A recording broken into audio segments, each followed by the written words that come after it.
This is Edexcel, Further Pure Maths IGCSE. It's June 2021.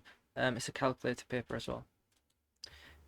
This quadratic equation, we've got this equation, it has real roots. So the discriminant is either going to be 0, because the roots might be repeated, or it might be greater than 0, because you might just have two different roots. So b squared minus 4ac is going to be greater than or equal to 0.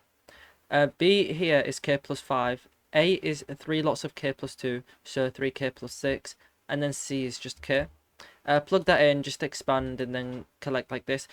Here, to get a positive coefficient of k squared, what you can do is multiply both sides by -1.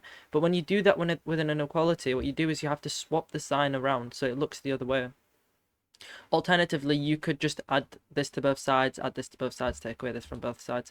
Anyways, you'll get the same thing. Just factorize to get critical points at -25 over 11 or k equals 1. And you want to be less than or equal to 0. So if you like sketch the quadratic, you'll see that you need to be between these 2 points. So it looks like this. Angle alpha is acute such that cosine alpha is 3/5. Angle beta is such that this. Find the exact value of tan alpha. Now tan alpha is just going to be sine alpha over cosine alpha. We can get what sine alpha is because well, I'll just show you, because if you there's an identity that we have, it's the Pythagorean one. So sine squared x plus cosine squared x equals 1. So if we just square both sides to get 9 over 25, and then we use this identity, we can say that cosine squared alpha is just 1 minus sine squared alpha, and then just rearrange for this. Now you could just square root both sides and then have to worry about whether it's positive or negative, but what you could do instead is just do this divided by this to get tan squared alpha. These 25s cancel, so you have this, and then you just square root both sides and you take the positive solution, because if alpha is acute, and if you imagine the cast diagram, between 0 and 90 degrees, all trig sine, cosine, and tan are all going to be positive. So when you square this, when you square root that, you take the positive solution. So tan alpha is this. We'll do the exact same thing to get what tan beta is. So just square both sides, 1 minus cosine squared beta, you get this. Now, what have I done here? Okay, yeah, then I've done this divided by that, and then I've simplified it a little bit. Careful here, because angle beta here is now obtuse, right? So you know it's going to be between 90 degrees and then 180 degrees. And if you imagine the cast diagram, so CAS, only sine is positive in that region, and tan is going to be negative. So when you square root both sides, you need to take the negative solution. Don't bother rationalizing it; you won't get any extra marks. And then now we want to show this. Now, there are two equations that you're given in the formula booklet, two formulas, should I say. And you know, it's you just use either one. It literally makes no difference right now. So just, you know, I think did I use this one or did I use that one? Doesn't really matter. Just plug in your values. I mean, you know how to plug in values. Simplify this a little bit. So you can say that this is -4 over 3 root 3. And then this here, you can just simplify the top. And then this is going to be 9 plus 4 root 3 all over 9. And then I've multiplied this 9 up here. And then it cancels down with a 3. So you're only multiplying this by 3. So it's going to be 12 minus 3 root 3 over 9 plus 4 root 3. And then I've just swapped them around so it looks like this. KFC has this equation, where a is constant. And this tells us that we have an asymptote because it never reaches x equals -5. Show that a equals 3, and we're told that the gradient when x equals 2 is 18 over 49. So we just want to differentiate this and then plug it in when x equals 2. To differentiate something like this, what you can do is you can just use the quotient rule, or you could just say that this entire thing is multiplied by x plus 5 all to the power of -1, and then use product rule instead. Makes no difference. You just plug in the values. This is f of x, this is g of x. So we want to differentiate this and then multiply by this. And then we want to take away that from this, multiplied by the differential of this, all over this squared. Just simplify to get this. And then we want that equal to 18 over 49 when x equals 2, as I've already put in. You'll get 5a equals 15, so a equals 3. I've just plugged that in. Write down an equation for of the asymptote to the c, that is. And it's these two things. So parallel to the x-axis, if you imagine it's going to be parallel to the x-axis, so it's going like horizontal, it's going to be y equals something.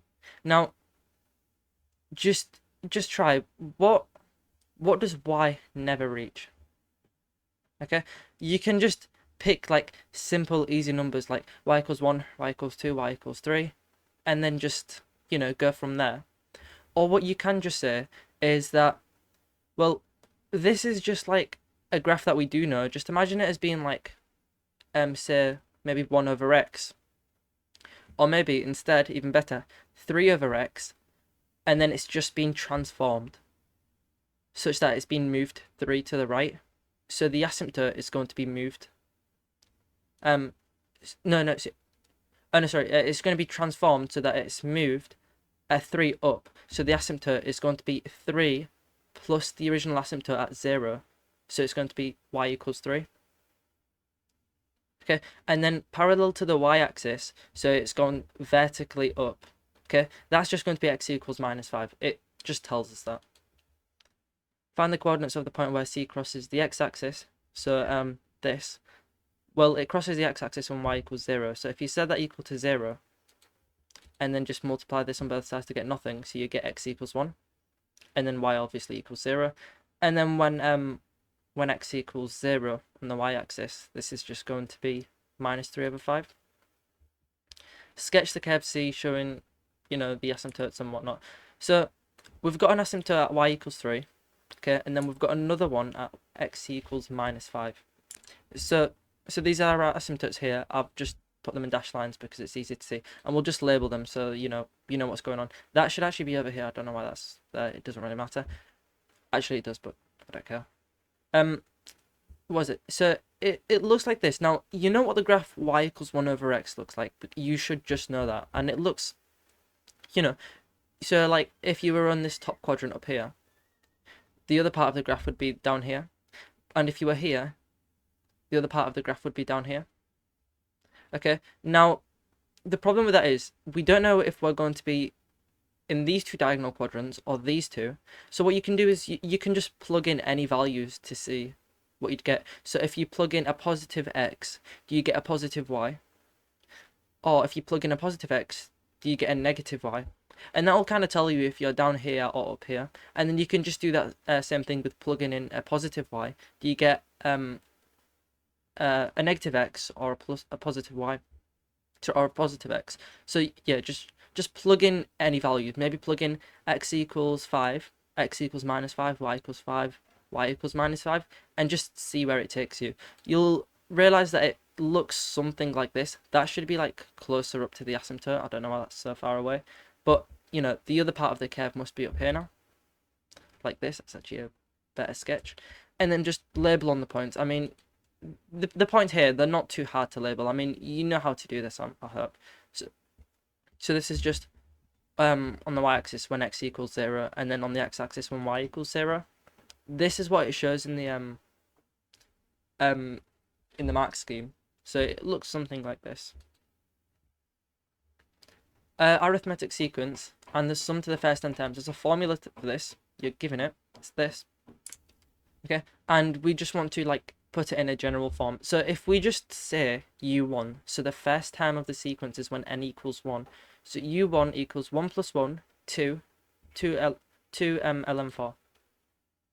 Okay, and then that's just going to be a. That's going to be the first term of the sequence. Now the second term of the sequence is when n equals 2. So 2 plus 1 is 3. So you have 3 ln4. Okay, and so the difference here is just going to be ln4.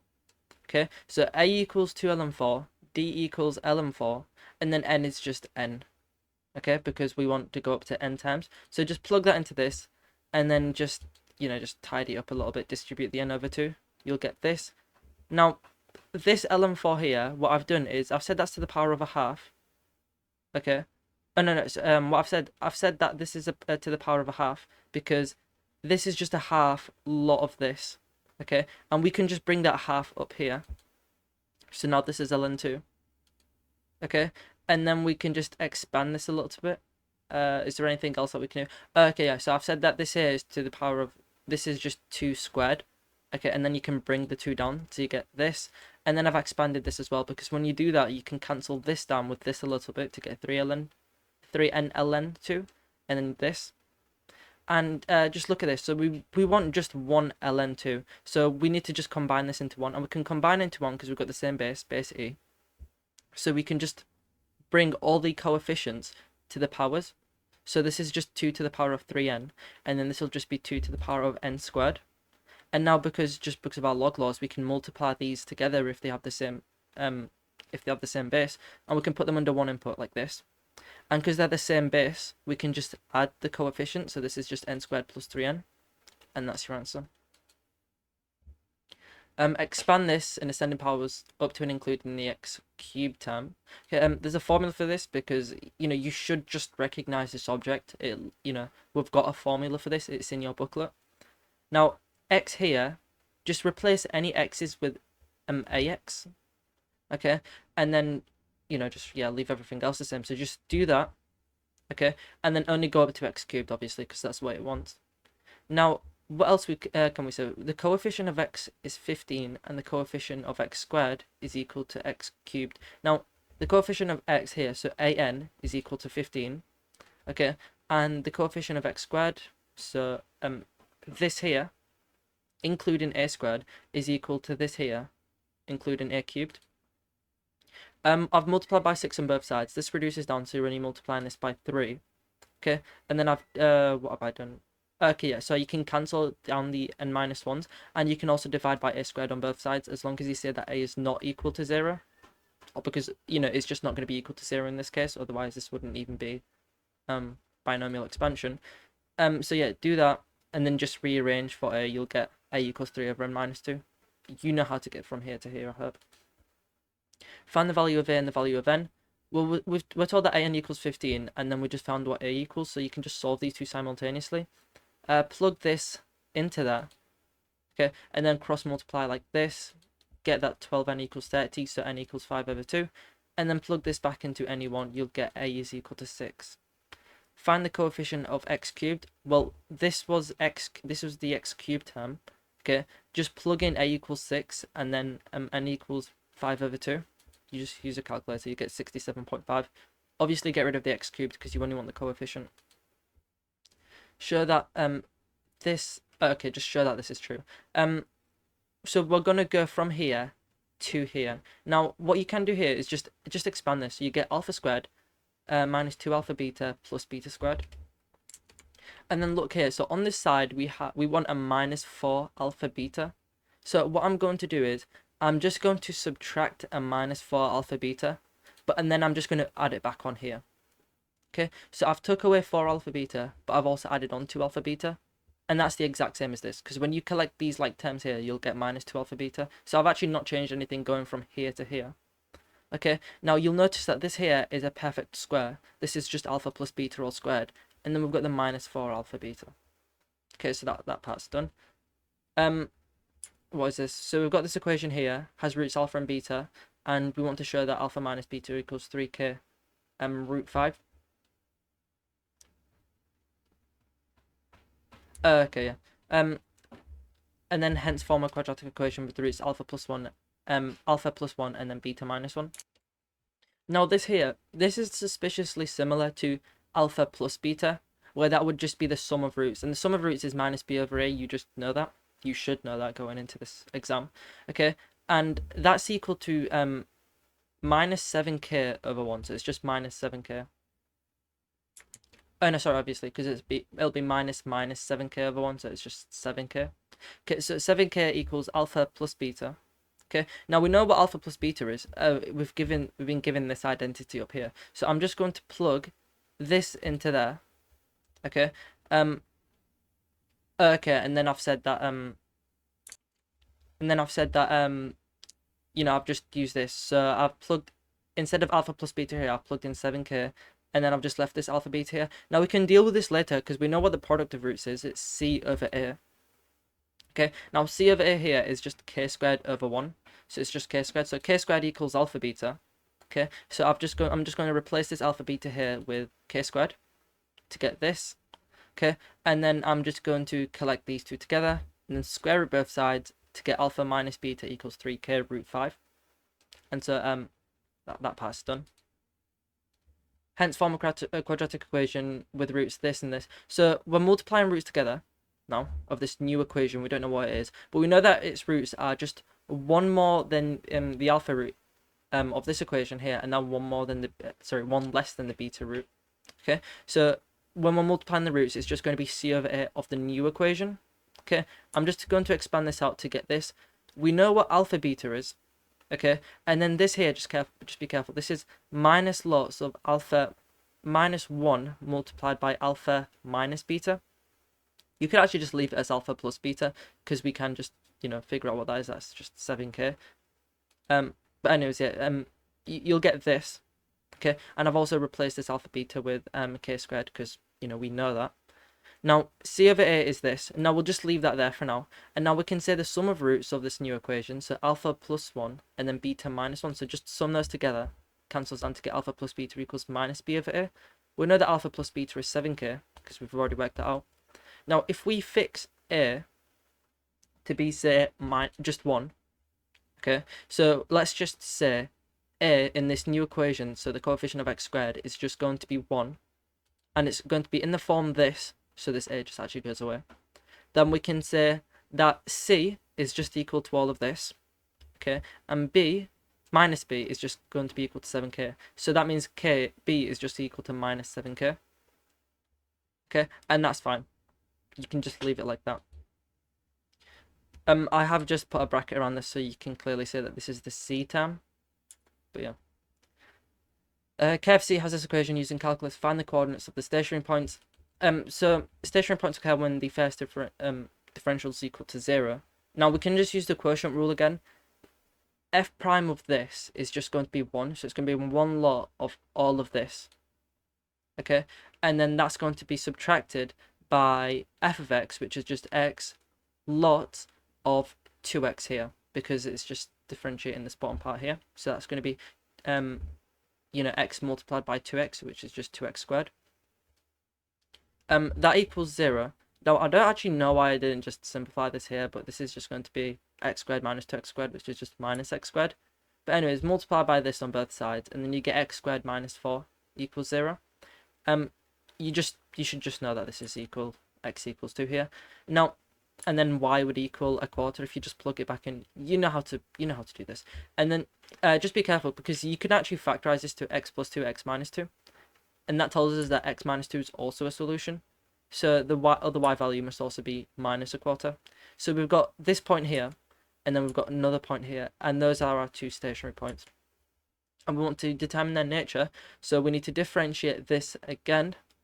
So we're just using the quotient rule again. I know it's long. I'm sure you know how to use quotient rule. So this here, like I said, I should have just collected these terms. I don't know why I didn't. I'm pretty sure I just didn't even look at it properly. But anyways, you want to differentiate this and then multiply it by this and subtract it from this multiplied by differentiating this. Okay. If you're having trouble differentiating this, just expand the double brackets. If you want to do a substitution, then do that. You'll get the same answer either way. It's fine. So you'll get this. Just be really careful here. Especially with the minuses here, you'll have a minus and then a minus 2x squared, so you'll have a positive 2x squared. And just go about it slowly. You know how to collect like terms. I'm sure that's not a big problem. Just follow my working out. If you want. I mean, you should be if you're watching this video.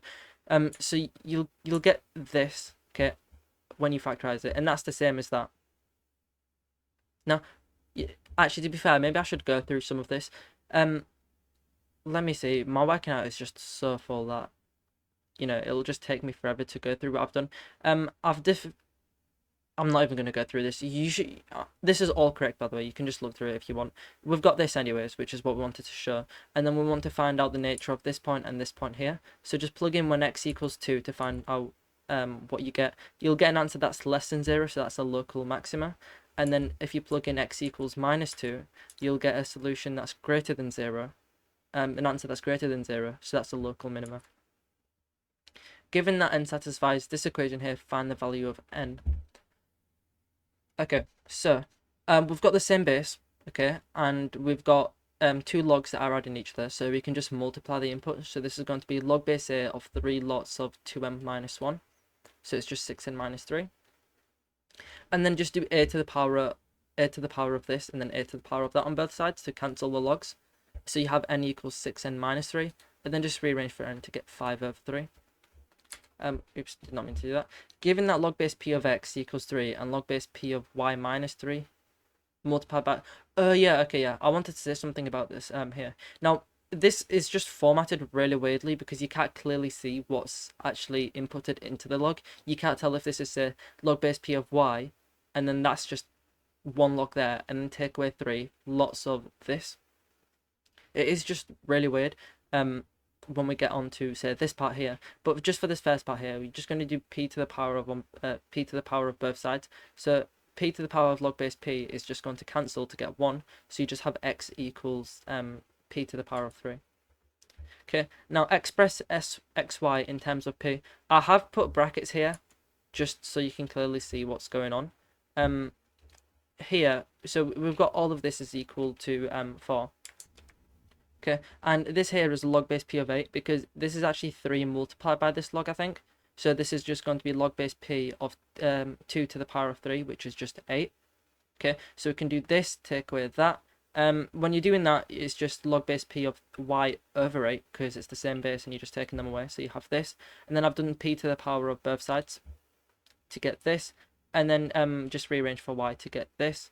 Now we already know what x is and we want to find xy, so just multiply by x on both sides. Okay, and we also know that x is just going to be p cubed, so just replace that with a p cubed. P cubed plus p to the multiplied by p to the power of 4 is just p to the 7. You add the powers. Find an equation of the normal to the curve with this equation at the point this. Okay, so we want to differentiate this. Now to differentiate something like this, the way that I do it is, well, I mean, it's the way that everybody does it actually. So what you do is you first of all differentiate this power here, and then multiply it out by the coefficient here, and then leave the power the same, and then add it onto differentiating this thing here, okay, and then leaving the power the same, like this. Okay, so in each case the power is just left the same. Okay, hopefully that makes sense. So what I've done is I've differentiated this and then multiplied it by this, okay, to get this part here, because 1 minus x differentiates into minus 1, so minus 1 lots of all of this.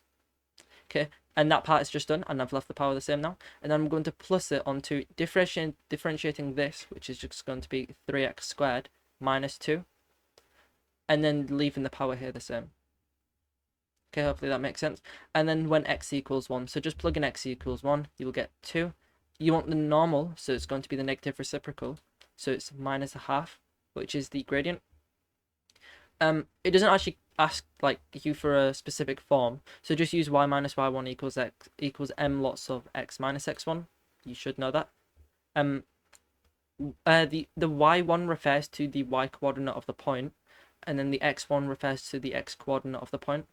So when you're saying y minus y1, we're saying y take away negative 1, so it's just y plus 1, and then m is just this gradient here, and then it's x take away x1, so x take away 1. Okay, and that's fine, you get all 5 marks for that. Vectors question. So we've got, I'm just going to label on some of the things that we're told. So we're told that OA is equal to 5p, okay, and then we're told that AB is equal to 3q, and then we can also say that OD is going to be equal to 3p, because OD is 3/5 of OA. Now OA, 3/5 of 5p is just 3p, so OD is 3p, and then we'll do the same thing here with OB, with OC, sorry. So we can say that OC is going to be, OB is just going to be 5p plus 3q. Okay, so OC is going to be 3/2 lots of this, so that's just OC. Oops, I did not mean to go an extra one across. And then we want to find DC. Now DC, what ways can we get from D to C? Well, we can get from O to C, okay, because we can go from O to D and then D to C, okay, and that'll give us OC, which we already know is this, Okay, and then we can just use some taking away to get to this. So DC is just going to be this take away 3p. Take away this OD. Just think about this. So we're going from OD to DC. We know what OC. We know what OD is. OD is 3p, and then it's plus DC. Okay. But you know, alternatively, the other way that we could think about this is to get from DC is to go this way here, which is a minus 3p, so DO, and then OC. Okay, and that's the same thing as what I just said then, but then take away OD. Okay. So you know, we're gonna go minus 3p. That's where this minus 3p comes from, and then it's plus OC, and we know that OC is this. In other words, it's plus this, take away this, and that'll give us DC. Okay, just simplify this to get DC, which is this now. Okay, the line DC meets the line AB at F. Okay, so we've got this point here, F, and we want to use a vector method to find OF as a simplified expression in terms of P and Q. This is 7 marks. This is a lot of marks. You don't want to be dropping this. Whenever they ask vectors questions, usually they're going to want you to use the idea of, say, scalar multiples and using your own variables like, say, lambda and k and whatnot to kind of stretch and squeeze the line. Okay, and I've made a whole video about these like grade 9 types of vector questions, and I do recommend that you go through it because it'll just make any question like this much easier. Okay, anyways, so OF, we need to find 2 ways from O to F. One way is to go from O to A and then A to F, right? We don't know what A to F is, but we can just say it's k lots of AB. Okay, k is just going to be some fraction. Maybe it's like a third. Okay, so we're saying a third of this full line will give us AF. Hopefully that makes sense. Just pause and think about it if you need to. Now, another way to get from O to F is to say, well, OD and then DF, but we don't know what DF is, so we can just say it's some fraction of the full line DC. Okay, so imagine, say, like, for example, maybe we split DC in half and we'll get DF. Okay, and we'll call that fraction there, that decimal number maybe, lambda, for this line here. Okay, now OF using this here, OF, so we want to go from O to A, which so it's 5p, and then it's some lots, so k lots of AB. Now AB is just going to be 3q, right? So it's 5p plus 3 qk. Now OF using this way here, so OD, so that's 5p plus lambda lots of DC. Now DC is just going to be this here, we've already solved it, and then it's going to be lambda lots of it. Okay, now because these two describe the same like journey, we can just make them equal to each other because they're the same thing. And then I'm just going to not differentiate, sorry, I'm just going to expand this. Okay, so I'm just going to distribute the lambda. Now what we can do now is equate coefficients. So what that means is looking in front of the p. So basically wherever you see a q, just cover it up. Okay, and then only look at the p's. So here we have 3p plus 9 over 2p lambda equals 5p. Okay, and now because you have p's on both sides, you can just cancel the p's to get this, and then find lambda to get 4 over 9. Okay, now this here, you can just plug it back into this to get OF, and then you can just simplify to go 5p plus 2q, and that's fine. Now, using a vector method, find OG. So where is OG? Okay, we're told more information. The point G lies on OB, okay, such that FG is parallel to AO. Okay, so if we just imagine it's just some point here. I don't think I actually drew it on. It doesn't really matter. OG is just going to be k lots of 5p plus 3q. Okay, because this full line here is just 5p plus 3q.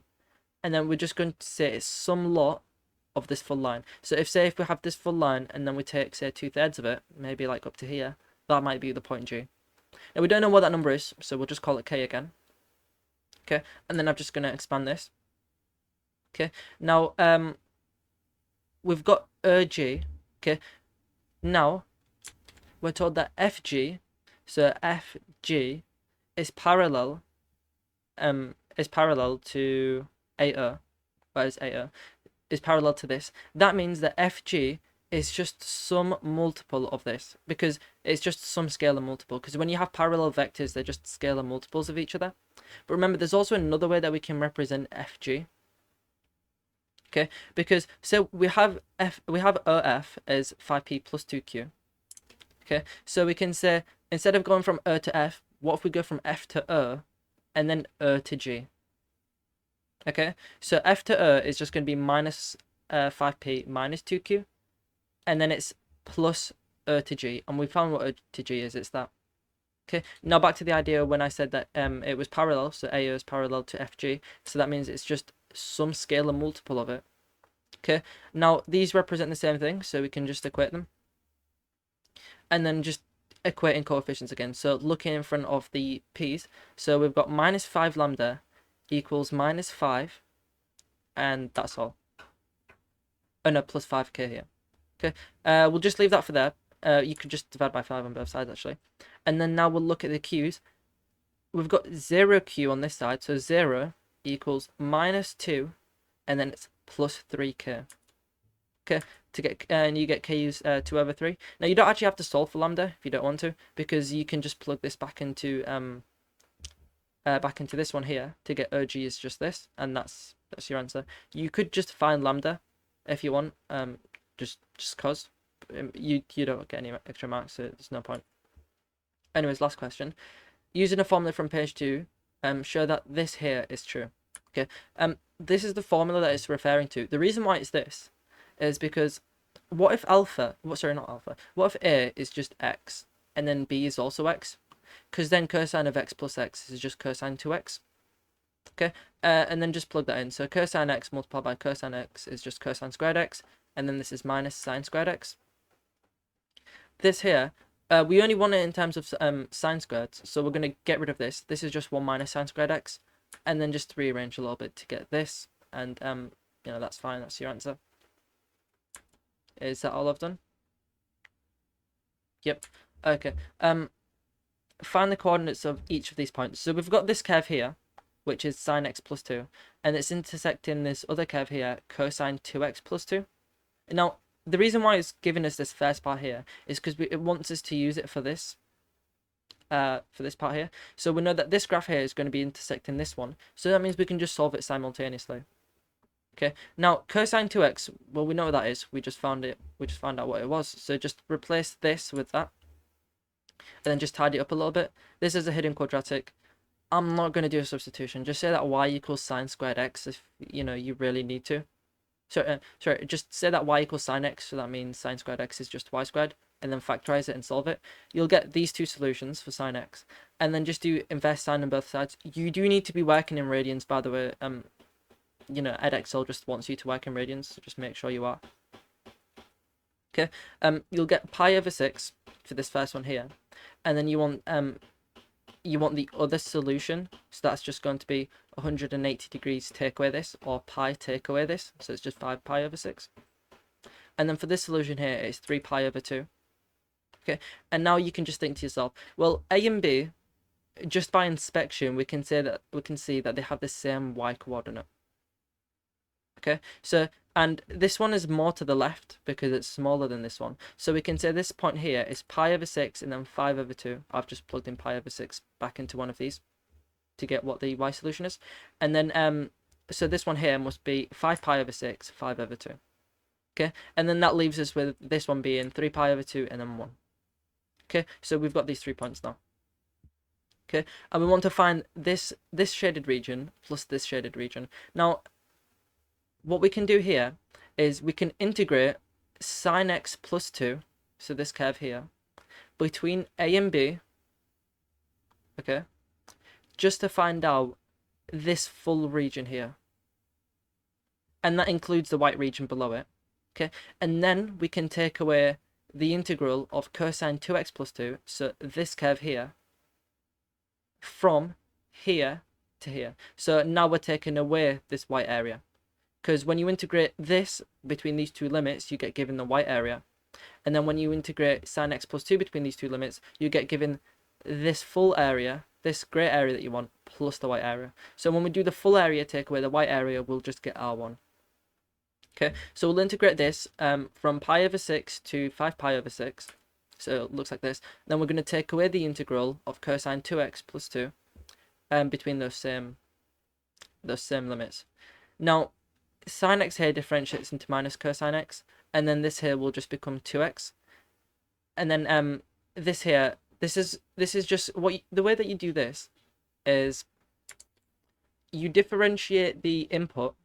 Okay, so this 2x will go just to 2. Okay, and then you either divide it, if you're integrating, you'll divide it by the coefficient, and then if you're differentiating this full thing, and then you multiply it. But here we're integrating, so we'll differentiate this, and then we'll divide it by this. Okay, so this will be a half sine 2x. Oh yeah, and you leave the input the same after. Okay, and then this will just be a 2x. Hopefully that makes sense.